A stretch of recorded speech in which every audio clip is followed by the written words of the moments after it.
The song that you are hearing is performed during the Bastu Puja of the Koch people. Well, Bastu Puja is considered incomplete without the performance of songs and dance. But due to the lack of space here, the dancers could not show their talent.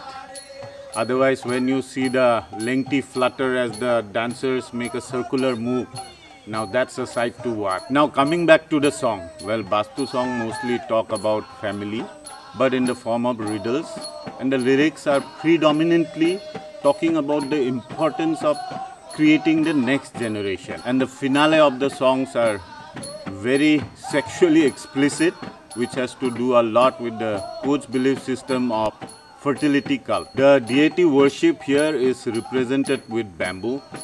Now the use of bamboo is very symbolic here.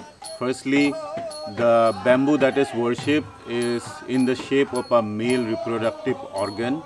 Secondly, bamboo itself represents growth and regeneration.